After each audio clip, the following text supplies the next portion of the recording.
projets, que le feu de Dieu entre dans nos études, que le feu de Dieu entre dans tout ce que nous sommes en train d'entreprendre, oh Dieu, car la Bible t'appelle, tu es le feu dévorant, tu es le feu dévorant, et accepte en cet après-midi, Holy Spirit, viens et donne-nous une onction nouvelle, oh Dieu, avec laquelle nous allons devoir parler avec autorité et puissance, une onction nouvelle, oh Dieu, qui va devoir édifier, changer et transformer, selon qu'il est dit dans ta parole, que l'onction de Dieu nous enseigne toutes choses.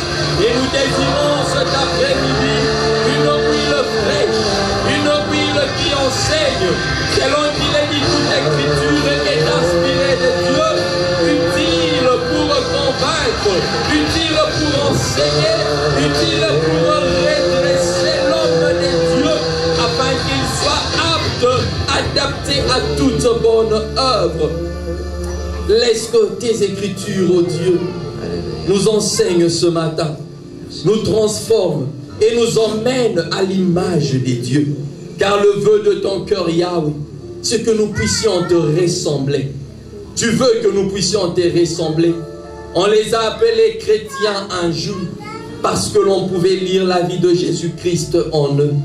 Alors que cette parole sera en train d'entrer dans nos cœurs. Père, transforme-nous à l'image de ta parole. Et merci pour le ministère des anges en ces lieux. Merci, ô Dieu, pour les anges qui campent tout autour de ceux qui craignent Dieu. Et merci pour les anges qui sont en ces lieux et qui sont au service des saints. Et merci, Jésus, pour ta présence. Merci pour ta gloire. Laisse que tout l'honneur, laisse que tout le pouvoir, ô Dieu, et que toute gloire te revienne à toi seul, et rien qu'à toi seul. Non pas à nous, mais à ton nom donne gloire. Et laisse que, oh Dieu, ta gloire se répande, même dans la vie de tous ceux-là qui seront en train de suivre, oh Dieu, cette vidéo.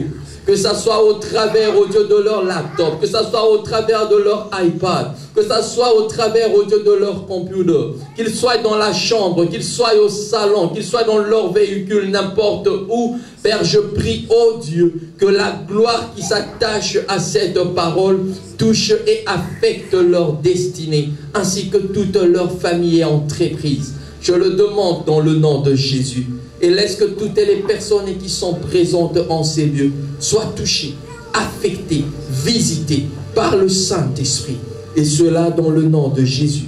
Père, qui suis-je pour parler à ces peuples? Qui suis-je pour parler à ces peuples?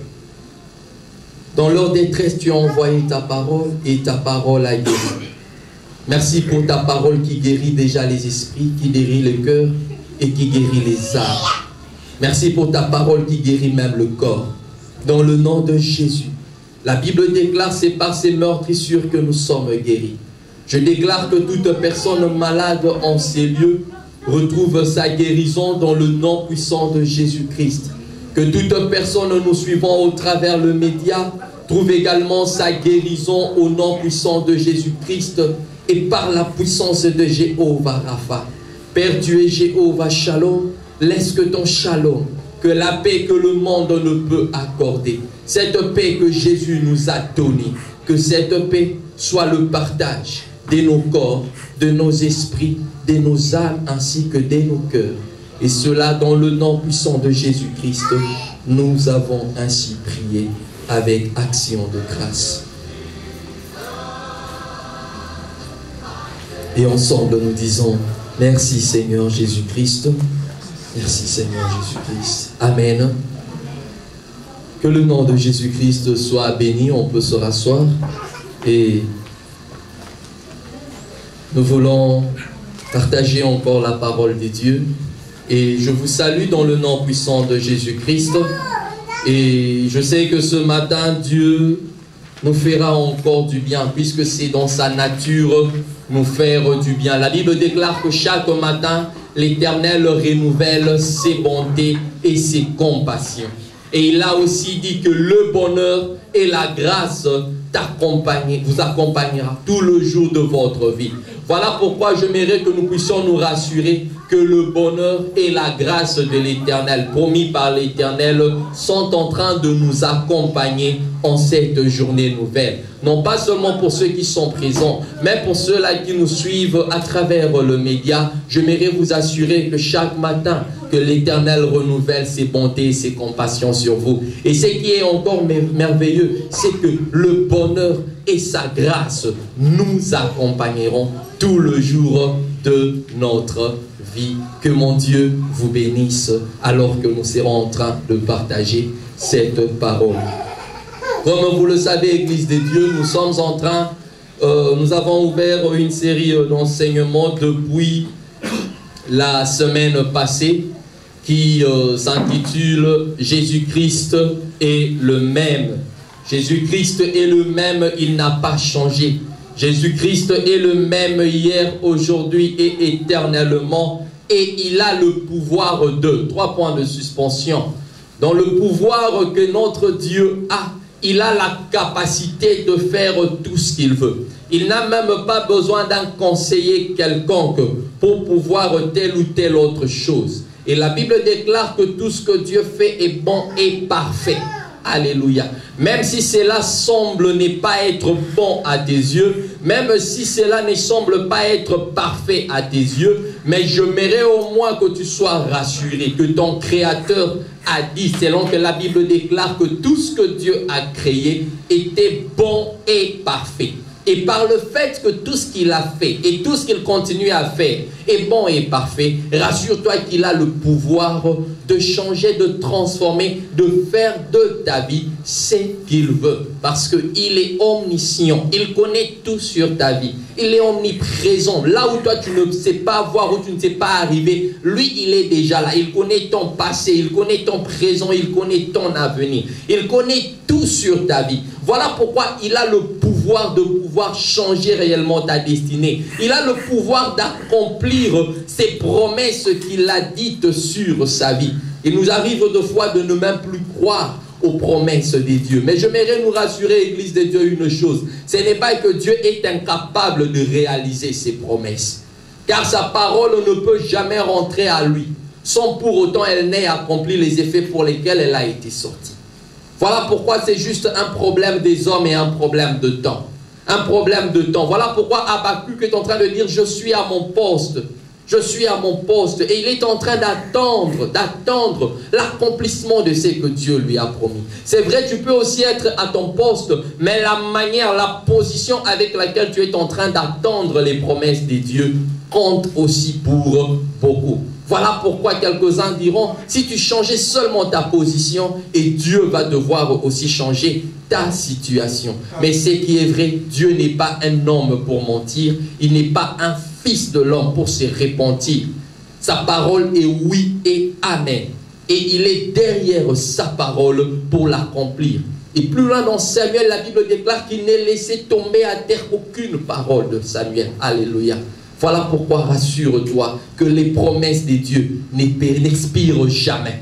Si on peut avoir de produits au marché qui peuvent expirer, qui peuvent être périmés, mais j'aimerais vous rassurer que la parole de Dieu n'expire jamais.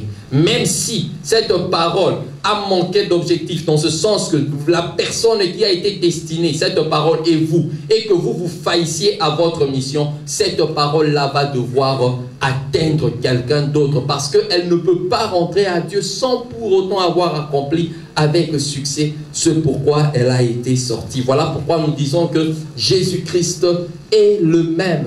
Il n'a pas changé et il a le pouvoir de. Là où les hommes sont incapables de faire quelque chose, Dieu a toujours le pouvoir d'accomplir tout cela. Et ce qui est même impossible à nos yeux, la Bible déclare que cela est possible aux yeux de l'Éternel. Voilà pourquoi nous devons nous rassurer que rien n'est impossible à Dieu. Même par rapport à une maladie qui a traîné, même par rapport à une folie qui a traîné dans votre famille, j'aimerais vous rassurer que Jésus-Christ est le même même celui qui a eu à guérir le fou des Gadara est aussi capable. Il a tout pouvoir de pouvoir guérir tous les différents fous qui sont dans votre famille. Le fou, ce n'est pas seulement celui-là qui marche sans habit. Ce n'est pas celui-là qui marche seulement dans la poubelle ou qui mange dans la poubelle. Mais le fou, c'est toute personne qui peut marcher contrairement à la parole de Dieu. C'est une folie. Parce que dans la folie, on ne fait que des choses contraires à ce qui est normal.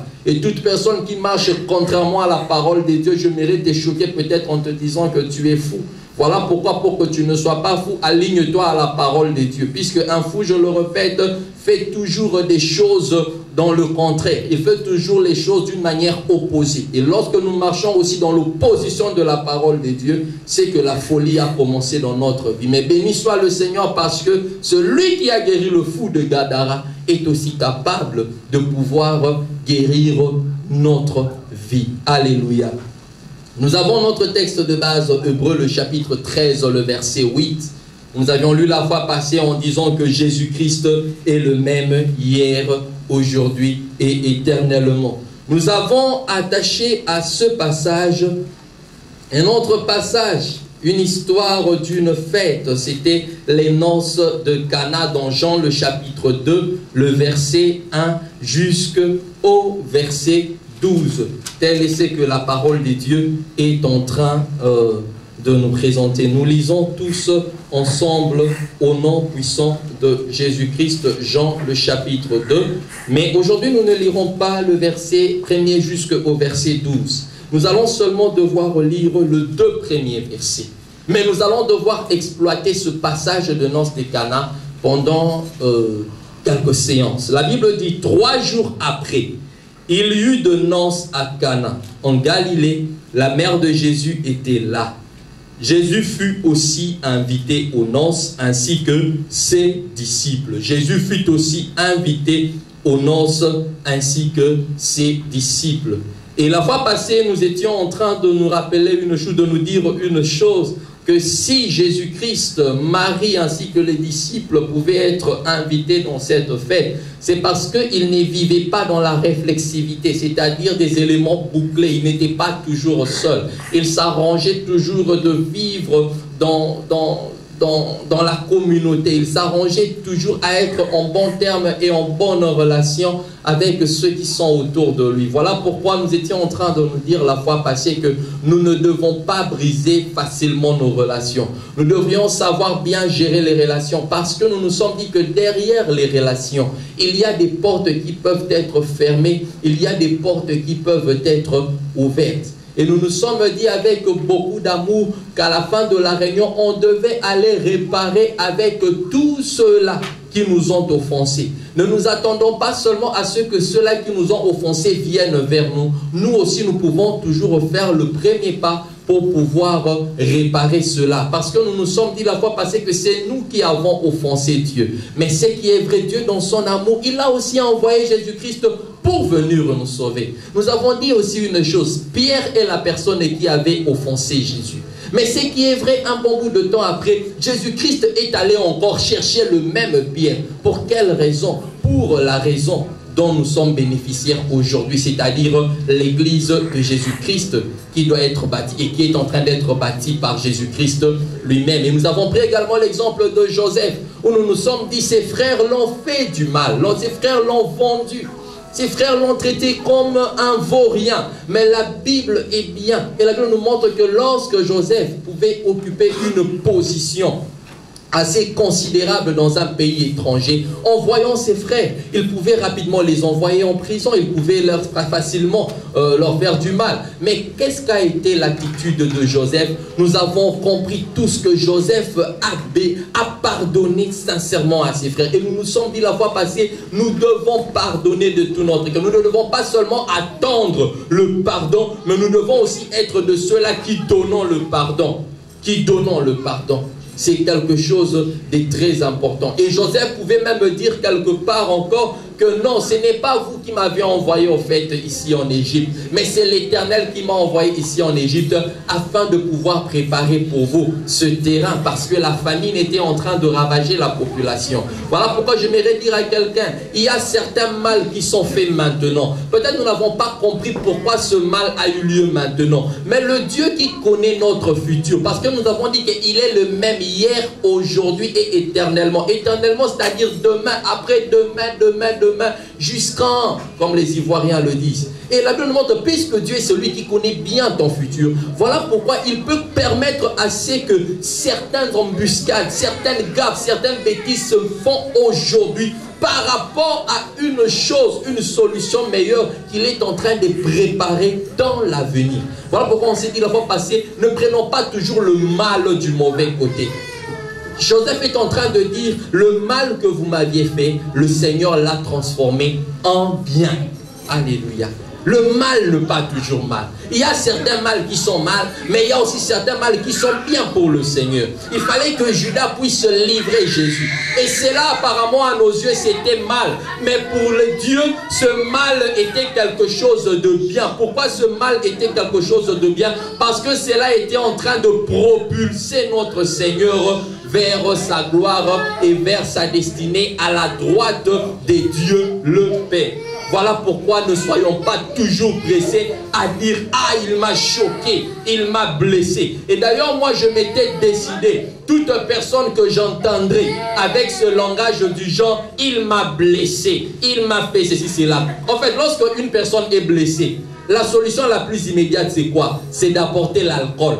Ça, je vais aider toute personne que j'entendrai avec ce langage, il m'a blessé. Je veux avec beaucoup d'amour emmener un alcool. Et vous savez, l'alcool, ça pique sérieusement. En d'autres mots, au-delà de cette blessure-là, je viens encore renforcer votre douleur. Car je sais qu'en renforçant ta douleur, ça va t'emmener rapidement vers une guérison. Parce qu'après l'alcool, on essaie de détruire les microbes et consorts.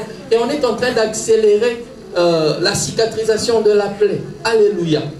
Parce que quand quelqu'un nous dit « je suis blessé », c'est pourquoi qu'on l'emmène à l'hôpital, qu'on mette de l'alcool et qu'on sort. Et s'il faut même que nous puissions faire de structures, on va te donner de l'anesthésie, une bonne anesthésie, et tu vas pleurer encore sérieusement. Mais je sais qu'après ces pleurs, tu seras guéri. Alléluia. Amen, amen. C'est comme ça que l'on va traiter avec tous les blessés désormais. On vous amène devant un bon hôpital, et dans l'hôpital, rassurez-vous qu'il y aura de l'alcool. Et de l'alcool, et peut-être même des piqûres aussi. Et ça va vite vous guérir rapidement. Que Dieu nous bénisse. Nous prenons aujourd'hui un deuxième passage. Nous sommes dans Luc le chapitre 14. Est-ce qu'on peut ouvrir ensemble Luc le chapitre 14? La Bible dit ceci, nous sommes au verset 15. Les Écritures nous disent ceci. Parabole des invités. Un de ceux qui étaient à table après avoir entendu ces paroles dit à Jésus, « Heureux celui qui prendra son repas dans le royaume des dieux. » Et Jésus lui répondit, « Un homme donna un grand repas et invita beaucoup de gens. À l'heure du repas, il envoya son serviteur dire aux invités, « Venez car tout est déjà prêt, venez car tout est déjà prêt. » Mais tous unanimement se mirent à s'excuser. Le premier lui dit, « J'ai acheté un champ et je suis contraint d'aller le voir. Tiens-moi, je te prie pour excuser. » Un autre dit, « J'ai acheté 5 paires de bœufs et je veux les essayer. Tiens-moi, je te prie pour excuser. » Et une autre troisième personne vient encore, sabotant ou encore présentant toujours des excuses par rapport à une invitation spéciale qui lui a été accordée. Il répond ceci, « Je viens de me marier. Je viens de me marier et c'est pourquoi je ne puis pas venir. » Le serviteur de retour rapporta ces choses à son maître. Alors le maître de maison irrité dit à son serviteur, « Va promptement sur les places et dans les rues de la ville et amène ici les pauvres, les estropiés, les aveugles et le boiteux. » Le serviteur dit, « Maître, ce que tu as ordonné a été fait et il y a encore de la place. » Et le maître dit au serviteur, « Va par les chemins et le long des haies, contrains les gens d'entrer afin que ma maison soit remplie, car je vous le dis, aucun de ces hommes qui avait été invité ne goûtera à mon repas. Aucun de ces hommes qui avait été invité ne goûtera à mon repas. Nous avons également Matthieu le chapitre 22. Matthieu le chapitre 22. Les Écritures nous disent ceci. Nous lisons le verset 1er au verset 5. Les Écritures disent ceci. Jésus leur parla de nouveau. Nous pouvons lire à la maison jusqu'au verset 14, mais ici nous lirons jusqu'au verset 5. La Bible dit ceci. Jésus leur parla de nouveau en parabole et il dit: le royaume des cieux est semblable à un roi qui fit des noces pour son fils. Il envoya ses serviteurs pour appeler ceux qui étaient invités aux noces, mais ils ne voulurent pas. Il envoya encore d'autres serviteurs en disant: dites aux invités, j'ai préparé mon festin. Mes bœufs et mes bêtes grasses sont tués. Tout est prêt. Venez aux noces. Mais négligeant l'invitation. Ils s'en allèrent, celui-ci à son champ, celui-là à son commerce. On peut arriver même jusqu'au verset 6. La Bible dit: et les autres se saisirent de serviteurs, les outragèrent et les tuèrent. Alléluia.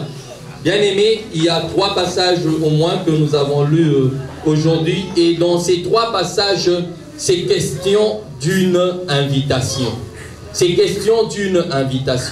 Et en cette matinée, nous voulons parler de quelque chose de particulier. Nous voulons parler un peu des noces. Nous voulons plus parler des noces de l'agneau, tiré toujours de notre grand thème: Jésus-Christ est le même et il a le pouvoir de. Nous allons nous rendre compte que je suis en train de dire dans ces 3 passages, il y a un mot qui est en train de se répéter. Il y a ce mot que nous appelons noces. Noces qui, au fait, sont des grands festins, un très grand festin relatif à 2 personnes qui se sont décidées, l'un comme l'autre, de pouvoir échanger de vœux, se partager leur cœur afin de pouvoir vivre jusqu'à ce que le Christ revienne ou encore jusqu'à ce que la mort le sépare. En d'autres mots, c'est ce que nous appelons le mariage. Et quand nous lisons la parole de Dieu dans Jean le chapitre 2, on se rend compte d'une vérité selon laquelle Jésus-Christ a été invité dans une fête. Et ce qui est vrai, Jésus n'a pas refusé cette invitation. C'est justement ça les attitudes des hommes.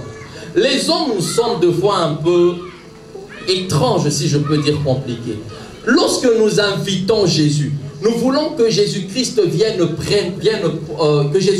prendre part dans nos affaires, dans nos problèmes. Jésus se présente toujours là. Quand nous l'invitons, il se présente là.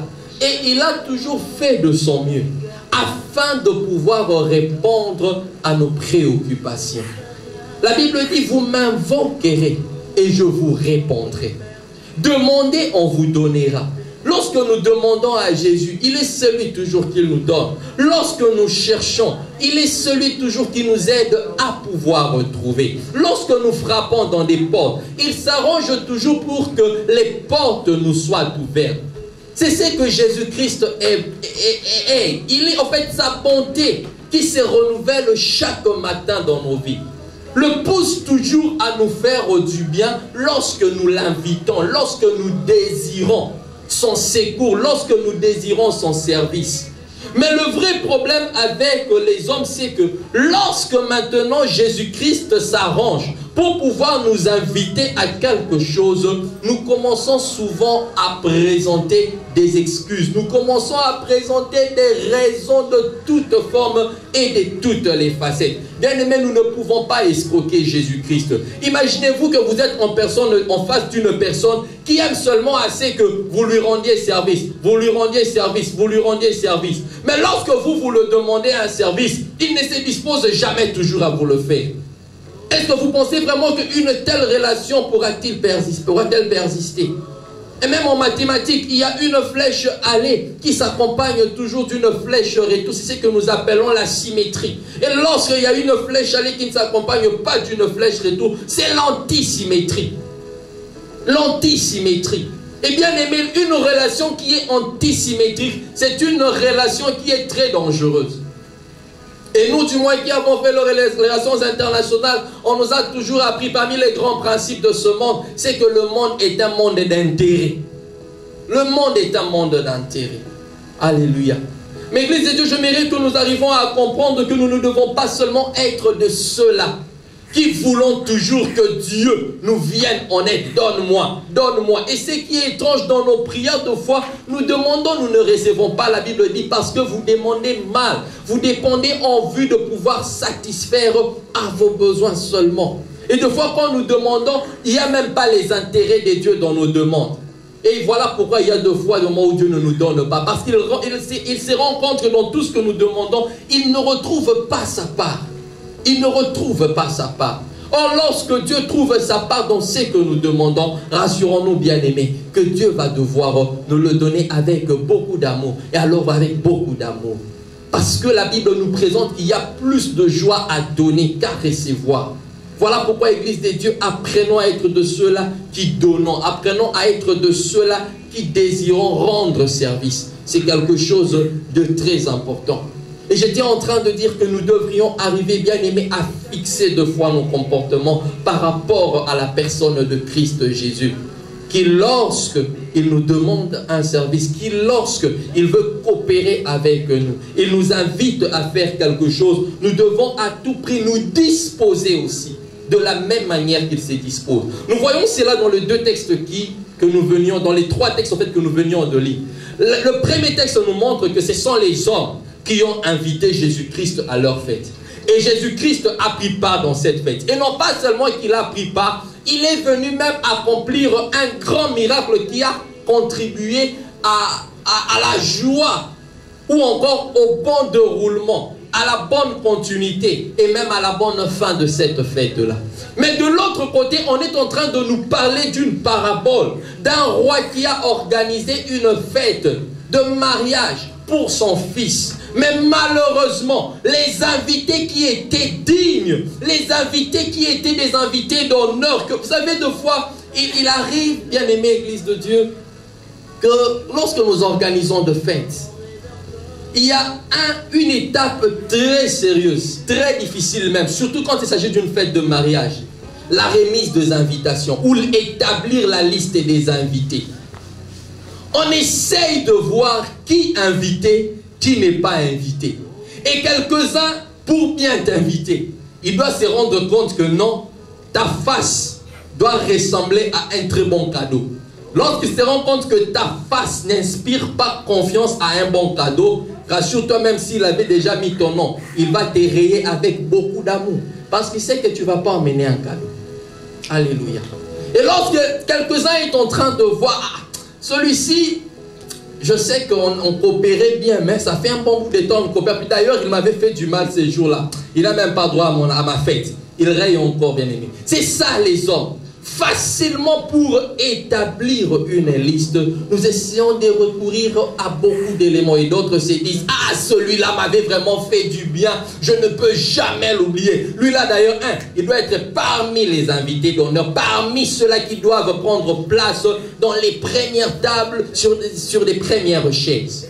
C'est ça les hommes. Les hommes, nous ne regardons qu'à ceux qui frappent aux yeux. Mais Dieu est celui qui regarde les cœurs. Ainsi la Bible dit, même lorsque vous arrivez quelque part, ne vous pressez pas d'aller prendre place dans les premières chaises.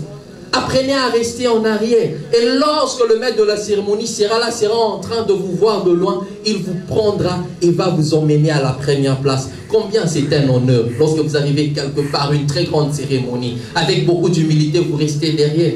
Mais ce qui est vrai, le maître de la cérémonie, vous voyant en arrière, il va vous prendre et il vous fait passer devant. Et tout le monde se pose la question, mais lui là, c'est qui? Il est qui? Mais vous là, vous venez avec gros dos, une torse là déjà bien bombée, avec de vestes en cravate, des consorts, des chaussures, je ne sais moi, sciées avec kiwi ou avec quoi, je ne sais pas. Vous prenez avec beaucoup d'honneur et on vous fait asseoir. Et après un temps, on vient vous dire vraiment aussi avec beaucoup d'amour et de politesse, vous devez vous tenir debout et rentrer vraiment, et aller en arrière, parce que cette place où vous êtes assise n'est pas la vôtre. Bien aimé, je vous assure, la veste devient lourde. Elle devient très lourde, bien aimé, pour quitter de la première place jusqu'à la dernière place. C'est ça un peu la manière dont les hommes essayent d'établir la liste des invités. Mais bien aimé, dans cette histoire, on nous présente qu'un roi a organisé une grande fête. Et il a apprêté tout, bien aimé, pour que la fête soit vraiment une très bonne fête. Mais chose étrange, les invités qui étaient ceux qui devaient mériter beaucoup d'honneur n'ont pas voulu se présenter à cette fête-là. Et chacun était en train de présenter ses raisons. La Bible nous parle dans un texte que quelques-uns ont dit. La Bible dit négligeant l'invitation. Ils ont négligé quelque chose de précieux. Bien aimé, il y a des choses que tu négliges dans ta vie. Mais la même chose, si l'on donnait à une autre personne, il bénira le Seigneur, il croira même comme si le ciel était vraiment descendu sur sa propre vie. Alléluia. Il y a des choses de fois dont nous ne savons pas estimer sa valeur, juste parce que nous l'avons, ou juste parce que nous l'avons reçu avec beaucoup de facilité. Voilà pourquoi nous n'arrivons pas, bien aimé, à peser la valeur de la chose. Mais manque seulement de la chose et tu comprendras sa valeur. Alors que la chose que toi tu es en train de négliger, pour la chose que tu es en train de négliger peut être pour toi une ordure, une poubelle. Mais bien aimé, il y a pour quelqu'un d'autre, c'est une très grande richesse. Une très très très grande richesse. Le mariage, peut-être que nous sommes en train aujourd'hui de négliger. Tu as eu facilement le mariage, sans beaucoup d'efforts, Église de Dieu. Mais arrivé dans le mariage, tu les négliges. Les enfants que Dieu t'a donnés, tu les négliges. Le travail que Dieu t'a donné, tu les négliges. Tu le fais avec beaucoup de légèreté. Alors que juste à côté de toi, il y a au fait beaucoup de chômeurs qui sont peut-être en train de faire de mauvaises prières contre toi, priant à ce que tu commettes une erreur, une bêtise, afin que l'on puisse justement te chasser du travail pour que lui remplace. Et non seulement cela, la Bible nous montre même que, pas la Bible, mais la société nous montre que le mariage est en train de dire que plus, beaucoup d'entre nous négligeons. Mais il y a aussi de ceux-là qui sont jusque-là célibataires. Les âges sont avancés, en train de prier jour et nuit. Yahweh Yolobinimi, Seigneur, qu'est-ce que tu dis? Qu'est-ce que tu dis? Comme je vous ai raconté l'histoire de la fois passée de cette sœur qui a pris décision d'aller se marier avec un intercesseur musulman. Mais parce que le mariage devient quelque chose d'assez luxueux. C'est comme si l'on s'est marié, on s'est rendu compte comme si on est déjà au sommet du monde. Le mariage est une très bonne chose, Église des dieux. Les enfants même que Dieu donne au travers le mariage sont des cadeaux, sont des dons précieux venus de Dieu que nous devons traiter avec beaucoup d'amour, que nous devons devoir protéger. Car les enfants peut-être que tu négliges aujourd'hui, ce sont eux qui vont devoir prendre soin de toi demain. Si le père de Joseph pouvait négliger la vie de Joseph, qu'en serait-il de leur famille lors de la sécheresse? Bien-aimés, lorsque nous savons bien prendre soin de nos enfants, au moment de la sécheresse, au moment de la famine, au moment des difficultés, ce sont les mêmes enfants qui te viendront en aide. Ce sont les mêmes enfants qui te viendront au secours. Lorsque les cheveux seront blancs, tu arriveras, tu ne pourras plus marcher correctement, tu te serviras de ta canne, Église des dieux. Tu devras comprendre que ce sont seulement les mêmes enfants-là qui vont devoir t'aider. Voilà pourquoi considère des enfants comme des cartouches, des enfants comme des flèches qui te donneront autant de tourments. Ne négligeons pas facilement les choses que Dieu nous donne. Comme ces gens qui ont eu à négliger l'invitation. Ils ont eu à négliger l'invitation, estimant que non, leur mariage était plus important